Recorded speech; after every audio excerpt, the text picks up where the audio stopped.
Hello, students. I hope you guys are doing well and you are all healthy and things are going the best they possibly can go. Today we will be going into Unit 5. You should have now taken your Unit 3 and 4 test. That was due, I believe, last night. And now we are ready to move on to Unit 5. Unit 5 is one of my favorite units. However, it's because we had really fun projects, which we won't be able to do because we won't be in class. So I still enjoy it, but it won't be the same that it was. Today we're going to be going over consumerism for Unit 5. And then after you're done with this lesson, just shoot over onto Canvas and take that quiz and you are done for the week. So let's get started. Okay, we're going to review some fashion careers real fast. Since we've already gone over these once, I'm not going to spend a lot of time on them. You have your fashion designer. These are responsible for designing clothes. You can have various degrees. You have to love fashion, have imagination, an eye for color and detail, artistic sense. You guys know the whole nine. You understand what a fashion designer needs to have, what kind of qualities they need to have to be good at it. Okay, then you have a public relations consultant. These are the people, like I said, these are the ones who do PR. When I showed you guys the video for the last lesson, the ones that they build up your business, they come up with catchy slogans, they keep you relevant, and then they also help you if you do really stupid things, like the guy from Abercrombie and Fitch. You may need a business degree for it. It's not essential, but you'll want fashion classes. You want to have a business sense, good communication skills, a dynamic personality, tact, things like that. Then you have your fashion buyer. This is what Rachel Green is on Friends, if you've watched that show.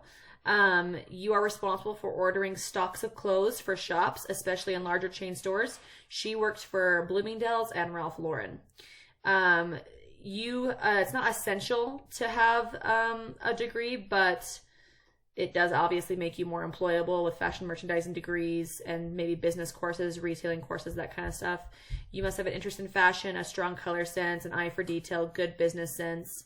You want to enroll in a degree program at a good university. FITM in LA is a really good fashion degree program if you're interested there. We do have a former Northridge student who is currently going there, and she says she likes it a lot. She's doing well, so. Okay, and then we have fashion photographer. We didn't talk about this one before, but it's pretty obvious. You photograph clothes on fashion models and use for newspapers, magazines, or advertising. You might want a degree or diploma, but it is not required. And you want to have artistic flair, an eye for color, a lively personality, communicates well. You definitely want to have training in photography, whether it's professional or through experience. But you do want to build a portfolio and a website. Instagram is obviously the place where most people build their portfolios now, so that's where you would want to build yours. Okay, then you have a stylist. I don't know if you guys remember this show. It was called What Not to Wear, and these eight people's names were Clinton and Stacy, and they would go and they would take somebody off the street who had really, really terrible fashion sense. Sorry. And they would take all their clothes out of their closet, basically burn them in a trash can, and then teach them how to dress. That's basically what a stylist does. They coordinate clothes, jewelries, accessories, and so on.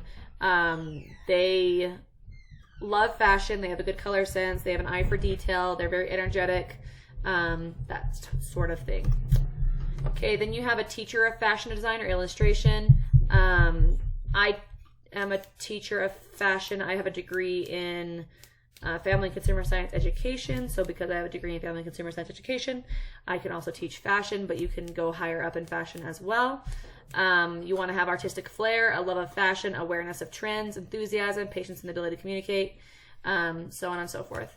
Okay, so now we're going to go into store types. I had an activity planned for this where I have a bunch of different stores, like little strips of paper that had stores on them, and then I had like categories that they belonged in on the board, and you would try and kind of match them. But since we can't do that, we just get to go through the lovely information with no games and no fun, because this is what online learning has turned into. I'm not bitter, I'm fine. Okay, so first you have a department store. These are retail stores that offer a large varieties of many types of merchandise placed in appropriate departments. So examples for this would be Dillard's, JCPenney, Nordstrom. You have a makeup department, you have a women's department, you have a men's department, you have a home goods department, all those types of things. So you got Dillard's, Macy's, JCPenney, Nordstrom, all examples of department stores. Here's a picture of Macy's. You walk in, you can see that there's a shoe department on one side, a woman's side on the other, a woman's department on the other side. The center is a big makeup and perfume department. Here is one of my favorite department stores. I've never actually been here, but I would like to. It's one of my items on my bucket list. This is called Bergdorf Goodman, and it's in New York City, and it's about 6 floors high. It's huge. It's very, very classy. It's very, very upscale. It's one of my, like I said, it's one of my items on my bucket list to go to this department store. I just wanted to show you the different departments in here and how nice they look. Here is one of their jewelry departments. And oh my gosh, I can't stop yawning. Here's their jewelry department. Here's one of their handbag departments. Here's their Chanel department. Okay, so it's just really nice. I want to go there. If you've ever been, that's cool. If you're going to New York ever, go there and tell me about it. Okay, then we have a specialty store. This is a store that sells a specific type or a limited line of apparel. So examples would be like Fans, Vans, Victoria's Secret. Okay, Vans sells shoes. Okay, they sell clothing as well, but they're mostly known for shoes. Fans sells sports, not sports equipment, but sports wear. And Victoria's Secret, what they sell is undergarments and that sort of thing. So, then you have boutiques. This is a type of specialty store, and they are small shops that carry unusual and few-of-a-kind merchandise. They do go out of business if they are not properly established. You have Dash by the Kardashians. They actually closed their shop down like 2 years ago. Bohm is an example of a boutique. Bella Ella Boutique, that's in the Layton Hills Mall. You may have gone there. That's an example of a boutique. Okay, then you have discount stores. These are stores that sell mass market merchandise in large, simple buildings with low overhead. So this is going to be like TJ Maxx, Ross, and Marshalls. These are your discount stores. If you are a discount shopper, you have done that. You have gone to these places very often, and you usually do very well here. I wish I was better at discount shopping. I'm not very good at it. I get very stressed out and overwhelmed when there's lots and lots of options. And so I don't do very well at discount shopping. But the people who are good at it, you guys are my heroes. You guys are freaking amazing. Okay, chain stores. This is a group of stores owned and managed and controlled by a central office. A lot of different stores fall into this category. I just chose 2, which were like Kohl's and Old Navy. And then you have outlet stores. These are manufacturer-owned discount stores which sell seconds and overruns. I love outlet stores. Okay, I love them so freaking much. They are oh my gosh, I have a serious love for outlet malls. Oh my gosh. I went to the outlet malls in Vegas in February, and I did some good damage there. It was so much fun. Outlet stores are what let us normal folk go into name brand places and feel like we belong and feel like we can afford things and feel like we can splurge, and I love them so much. So outlet stores, it's name brand things for lower cost because they're overruns or they're seconds, and I love it. So Nike factory store is an example, Nordstrom Rack, and Gap Outlet, but there are hundreds of examples. Like if you go to an outlet mall, you've got like a Columbia outlet store, you've got Chanel outlet store, you've got Kate Spade, you have I'm just trying to think, there's so many. Coach, Bradbury, yeah. So Oshkosh, everything that you've ever wanted in life that you can't afford because we're just normal, average people, you can afford at an outlet store. It's where dreams come true. Utah has terrible ones. We have awful outlet malls, but Vegas has very, very good outlet malls. Also Texas. Those are the 2 that I go to a lot. They just make my heart happy. I have multiple designer bags from outlet malls because I can afford them at outlet malls. Okay, then you have your manufactured owned. This is a store that carries clothing from one specific brand or manufacturer. So example could be American Eagle. Their brand is called Aerie. Hollister, Pink. Okay, no, these items are not sold anywhere else but these stores. Okay, then you have your internet or catalog retailing. These are, this is sending catalogs to potential customers through the mail. This doesn't happen very much, okay? Well, it used to, obviously, but you used to, back before the internet like exploded with online shopping. So let's see, probably, when did it get big? I'd say online shopping honestly only got big about like 8 to 10 years ago. Before that, you would get catalogs in the mail, and you would see something you liked, and you would call the number in the catalog, and you would say, yes, I would like item 357 in the color pink, and then they would like put your order in over the phone, and you give them like your address, your card information, all that kind of stuff, and they'd send it to you that way. Now you can do it all online, which is way easier, but so it's not really catalog retailing anymore. It's more internet retailing, because people don't really send catalogs out as much, okay? So, but an example would be Fashion Nova is very big. It's very, very popular. It's gaining a lot more momentum on Instagram. Lots of Instagram influencers use Fashion Nova. I've gone to the website a lot, but I've never actually purchased anything from Fashion Nova. I have helped a student, me and a student picked out her prom dress on Fashion Nova. So it's actually very, very affordable, which is really nice. Also, the one and only that rules all kingdoms of internet shopping is Amazon, the god of all internet shopping. Love Amazon. And then Just Fab is an example. Just Fab is a certain kind of, these are internet shops that you pay a membership to be a part of. And when you pay your membership fee, you get certain discounts. So like justfab.com or like Shoe Dazzle or who is it? There's a lot that are advertising on Instagram now that people from the Bachelor world do. But I know Shoe Dazzle is one. But what you do is you sign up and you pay a monthly fee of like $30. And so you pay that every month, but then when you go and buy shoes, they're like $10 or $12. So it depends. If you're like a huge shoe shopper, like you love to buy shoes, that wouldn't necessarily be a bad deal for you because you're spending $30 a month, but you're also getting really good quality shoe. Well, I mean, I wouldn't say really good quality, but decent quality shoes for a very, very cheap price. So there's an example of something you could do.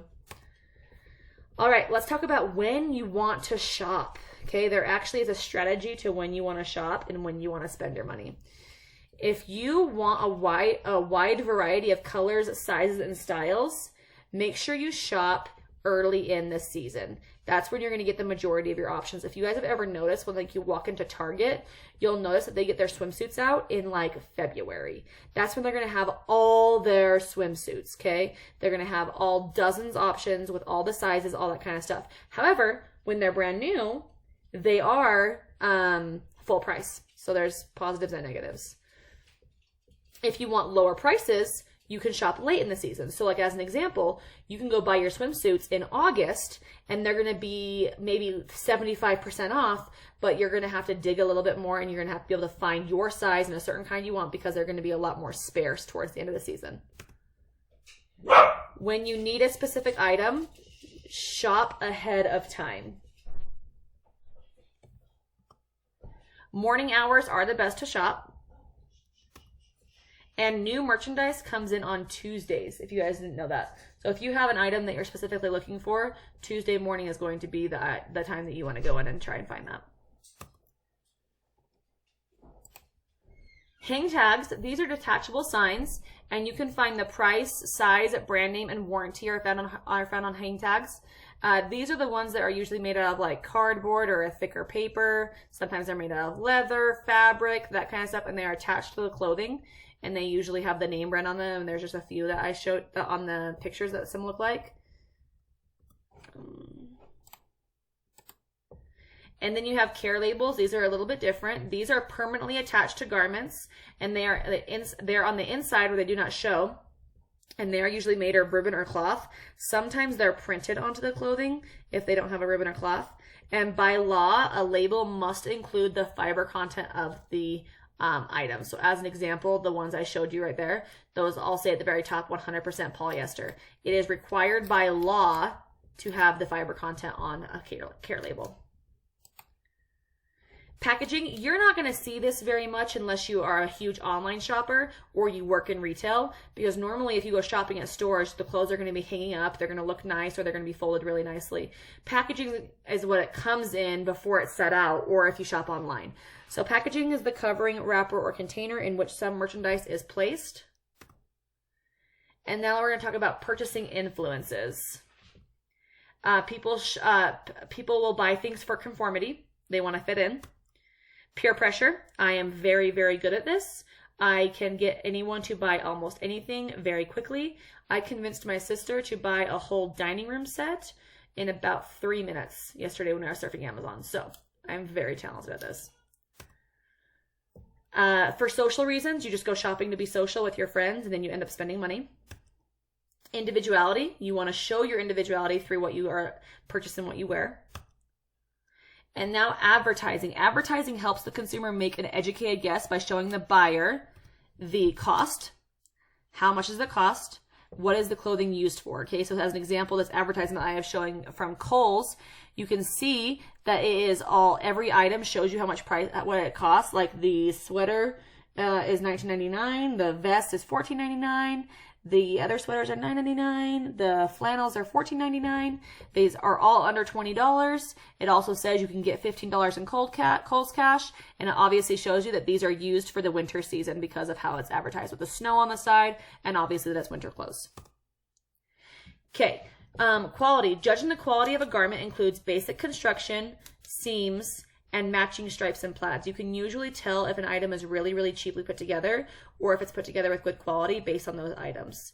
As an example, their plaid shirt. I don't love these plaid shirts. I just want to show you an example of what it looks like with more higher quality.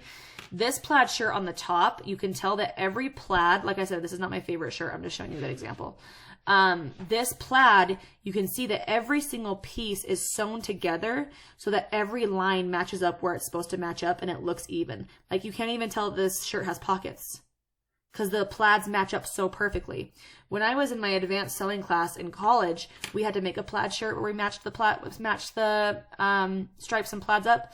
It took me, I think, 16 hours just to cut out each piece of fabric because I had to make sure it matched perfectly.